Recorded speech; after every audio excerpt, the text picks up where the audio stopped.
Bonjour à tous et à toutes, j'espère que vous allez bien. Alors je reviens aujourd'hui dans une nouvelle vidéo pour vous présenter mon book haul du mois de juin. Alors le mois dernier je vous en avais fait un et vous avez dit que j'étais plutôt contente parce que des book hauls, il y en aurait certainement pas tous les mois vu que j'achetais pas beaucoup de livres. Et ce mois-ci je reviens avec un book haul de 19 livres. Voilà la logique.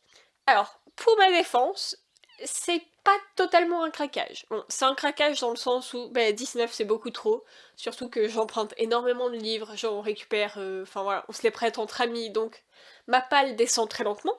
Donc voilà, c'est ridicule, mais en même temps, pour tous les livres que je vais vous présenter dans cette vidéo, j'en ai eu pour 10 € d'occasion, donc bon, autant vous dire que je me suis pas ruinée et du coup c'est pas vraiment un craquage. En tout cas c'est ce que je me dis pour me donner bonne conscience. Alors je vais commencer tout de suite pour éviter que la vidéo ne soit trop longue. Alors j'ai divisé en deux parties, donc dans cette partie-ci je vais surtout vous présenter les livres contemporains, les policiers et les lectures en VO. Et dans la deuxième partie du book haul vous verrez surtout les livres jeunesse et fantastique. Voilà, j'ai préféré les séparer par catégorie plutôt que vraiment par nombre. Bon, on verra bien ce que ça donne. En attendant, on commence tout de suite. Alors, le premier livre, il s'agit de La griffe de l'assassin par Ever Graham, publié chez Harlequin dans la collection Best-Seller. Donc, c'est un policier, je sais pas trop exactement de quoi ça va parler, juste, enfin voilà, c'est une jeune policière qui va découvrir, voilà, un cadavre. Jusque-là, tout va bien. Et elle va se rendre compte que le mode opératoire est exactement le même que celui qui a eu lieu quelques années auparavant, sauf que le coupable pour les meurtres précédents, il est déjà en prison. Donc soit il y a quelqu'un qui l'imite, soit ils se sont trompés de coupable.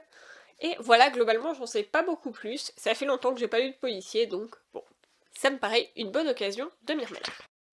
Alors le deuxième, qui est dans la même collection que le premier, il s'agit de Piège invisible par Karla Negers, donc publié chez Harlequin dans la collection Best Sellers. Et donc là, on a quelqu'un qui va mourir noyé dans sa piscine. Bon, a priori, c'est un accident, ça arrive. Sauf que ses enfants vont se retrouver victimes de chantage, ainsi que toute sa famille. Donc là, on commence à se dire que peut-être qu'il s'est pas vraiment noyé. Et voilà, j'en sais pas beaucoup plus, pareil. Voilà, je verrai bien. En tout cas, bon, ça devrait être pas mal, en tout cas j'espère. Et puis même si c'est pas bien, honnêtement, au prix où je l'ai payé, je prends pas un très très très grand risque. Alors ensuite, pour partir sur une lecture un petit peu plus légère, j'ai acheté Lucie un peu beaucoup à la folie par Betsy Burke aux éditions Harlequin dans la collection Red Dress Inc. cette fois. Donc Lucie, c'est une fille, enfin c'est une artiste qui n'arrive pas à percer, qui, enfin voilà, même si elle travaille beaucoup, qui doit s'occuper de son petit frère qui adore se déguiser en Superman, et qui va rencontrer un autre artiste qui va lui demander de poser nu, voilà, et j'imagine que ça va être un peu le coup de foudre. Enfin voilà, en tout cas c'est de la chiclite, c'est très léger, et même si le résumé a pas l'air dingue, honnêtement dans ce genre de livre, c'est pas ce qui compte le plus. Donc voilà, je pense que ça peut être une lecture bien sympathique pour cet été.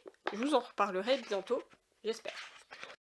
Et enfin voilà, le prochain livre à vous présenter, eh bien, il vient de la même collection que l'autre, donc c'est Absolutely Fantastic par Tyne O'Connell, donc publié chez Harlequin dans la collection Red Dress Inc. Et donc là, on va suivre le personnage de Holly Klein, qui est une fille un peu parfaite, qui voilà, qui adore la mode et tout, qui est un peu une petite starlette, et qui va tomber amoureuse d'un mec totalement normal, sans aucun style, qui n'est pas du tout connu. Voilà. Ça a l'air plutôt drôle, donc on verra bien. Voilà. Et puis pareil, si c'est pas bien, j'ai pas pris trop de risques. Alors ensuite, j'ai acheté 24 heures de trop par Lorraine Fouché, publié chez J'ai lu. Et alors celui-là, je trouve le résumé juste super bien. Donc en fait, c'est une femme qui est médecin et qui, un jour, voilà, rencontre une de ses patientes, tout va bien, et c'est tout, cette patiente repart chez elle, hein, voilà, tout ce qu'il y a de plus normal, sauf que sur le trajet, elle va avoir un accident de voiture mortel. Pas de bol, mais la bonne nouvelle malgré ça, c'est que cette fille est donneuse d'organes, et que justement, le frère du docteur a besoin d'une greffe de cœur, et ils sont compatibles, donc voilà. Donc sa patiente est morte, mais son frère est sauvé. Dans le fond, c'est peut-être un mal pour un bien. Sauf que, à quelques heures vraiment de devoir opérer pour sauver son frère, eh bien, elle va se retrouver projetée 24 heures en arrière, quand l'accident n'a pas encore eu lieu. Et là, il va se poser l'énorme dilemme de qu'est-ce qu'il faut faire? Est-ce qu'elle doit empêcher sa patiente de partir pour éviter qu'elle n'ait un accident? Ou est-ce que elle ne dit rien parce que ça va permettre de sauver son frère? Voilà, je pense que c'est un dilemme moral plutôt intéressant. Ça va pas être une lecture hyper légère, mais ça a l'air vraiment vraiment bien. Et assez court, donc j'ai très très hâte de le lire. Et ensuite, toujours un peu dans les contemporains, j'ai acheté Jamais deux sans toi de Jojo Moyes. Donc Jojo Moyes dont on entend énormément parler en ce moment, puisque c'est l'auteur de la série Avant toi et Après toi. Et je n'ai jamais lu aucun de ses livres, mais quand je l'ai vu, je me suis dit que ce serait l'occasion de découvrir cet auteur dont tout le monde parle tant. Donc, dans Jamais deux sans toi, on va suivre l'histoire de Jess, qui a perdu son mari il y a quelques années et qui n'arrive pas à s'en remettre, tout simplement. Et elle travaille en tant que gouvernante ou... enfin voilà, femme de ménage, je sais pas trop, dans la résidence d'Ed, qui est un millionnaire. Sauf que Ed, en fait, est accusé par la police de délit d'initié. Enfin bref, pour se racheter une conduite, il va décider d'aider Jess, voilà. Et donc ils vont partager leurs problèmes et leurs désastres. Et voilà, j'en sais pas trop, je sais pas du tout à quoi m'attendre, honnêtement. J'en ai pas entendu parler de celui-là. Donc voilà, honnêtement, je plonge un peu dans l'inconnu, mais voilà, ça va me permettre de découvrir cet auteur dont tout le monde parle tant. Et voilà, j'espère que ce sera bien. Ah, et il est publié dans la collection de Milady, j'avais totalement oublié de le préciser. Alors ensuite, j'ai trouvé un recueil de nouvelles de Sherlock Holmes, donc paru par Arthur Conan Doyle. Alors, donc, il y en a trois à l'intérieur, il y a La Bande Mouchetée, Les Trois Étudiants et le Gloria Scott. Mais ce que j'aime surtout avec ce livre, c'est que c'est une édition bilingue, donc ça veut dire que sur la page de gauche, vous avez le texte original en anglais, et sur la page de droite, vous avez la traduction en français, et dans le bas de la page, vous avez certains mots spéciaux qui sont traduits, ou alors on vous explique pourquoi telle traduction. Et donc, c'est vrai que les collections bilingues, c'est super bien. Pour débuter la VO par exemple, ou quand c'est des textes un peu vieillots, un peu complexes. Donc voilà, j'étais très contente de le trouver, et puis j'aime bien Sherlock Holmes, donc voilà, ça va me permettre de découvrir parce que j'ai jamais lu de... Je suis pas fan de nouvelles, mais là comme c'est avec le même personnage, je pense que ça devrait le faire, donc voilà. Alors ensuite, j'ai trouvé un livre dont je trouve la couverture juste magnifique, vraiment. Je crois que ça doit être une de mes couvertures préférées de toute ma bibliothèque. Elle est juste super jolie. Donc, il s'agit de The Fire Master's Mistress par Christy Dickerson. Donc voilà, donc c'est un livre en VO, comme tous ceux que je vais vous présenter jusqu'à la fin de la vidéo d'ailleurs. Et voilà, c'est un peu pas vraiment un roman historique, mais en tout cas qui se passe dans le passé. Il se passe en 1605. Alors, j'ai une très très très mauvaise connaissance de l'histoire britannique, donc je serais bien incapable de vous dire ce qui se passe en 1605.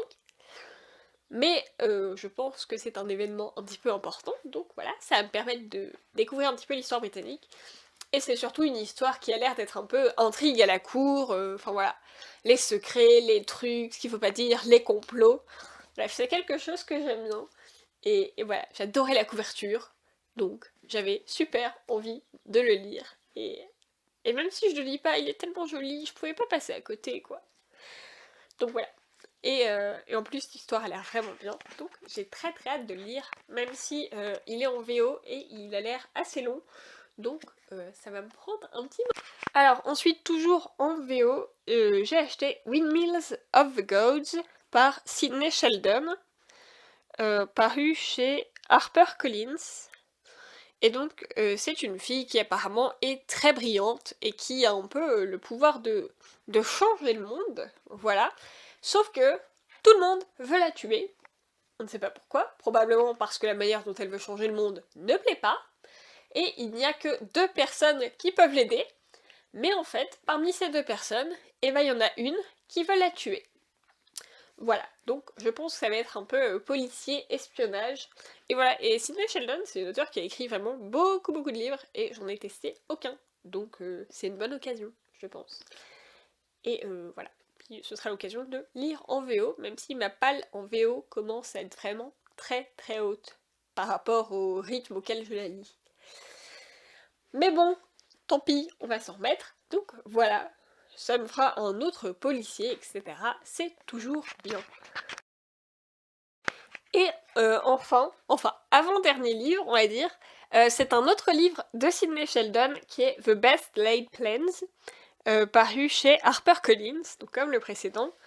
Et enfin voilà, c'est un mariage un peu arrangé en fait, puisque l'homme veut le pouvoir, voilà, il veut conquérir la Maison Blanche, rien que ça. Et la fille, elle, veut se venger, de qui on ne sait pas trop.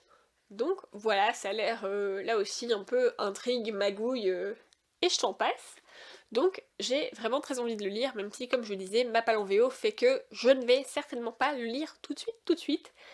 Mais bon, malgré ça, ça avait l'air vraiment bien. Et enfin pour terminer, alors c'est pas un roman, hein, vraiment pas, mais voilà, je le trouvais super bien fait, du coup je voulais vous en parler. Il s'agit de English in the News par Éloi le Divenache, je pense que je le prononce très mal, dans la collection Clés anglaises, et paru chez Belin. Donc voilà, en fait c'est un livre où, avec du vocabulaire en anglais tout simplement, et la traduction en français, qui sont regroupés vraiment par thème, donc vous avez de tout, sur le réchauffement climatique, la situation au tiers-monde, qu'est-ce qu'on a? Voilà, les médias de masse, la religion, la politique, la médecine, le travail, enfin bref, il est vraiment très bien fait comme livre, et à la fin de chaque session, en fait, vous avez plein de vocabulaire sur un thème, et après vous avez des petits exercices à faire, des petites compréhensions de texte et tout, et je le trouvais vraiment bien, j'étais contente de le trouver, donc voilà, je voulais vous présenter, même si c'est clairement pas une lecture de chevet, ou même une lecture de plage, mais c'est vraiment très bien fait, donc si vous cherchez un livre un peu pour enrichir votre vocabulaire en anglais, ben, je peux vraiment vous le conseiller, parce que je le trouve très bien. Et voilà, c'est fini pour la première partie de ce book haul, j'espère que ça n'a pas été trop long. Bon, la deuxième partie va être un peu plus courte parce qu'il y a un peu moins de livres, je crois. Mais bon, je ne vous promets rien. En tout cas, j'espère que ça vous a plu. N'hésitez pas à me dire en commentaire bien, ce que vous avez trouvé, ou alors si vous avez déjà lu certains de ces livres et par lesquels vous pouvez me conseiller de commencer. Voilà, j'espère que ça vous a plu, je vous retrouve très bientôt dans une nouvelle vidéo, et d'ici là, prenez soin de vous.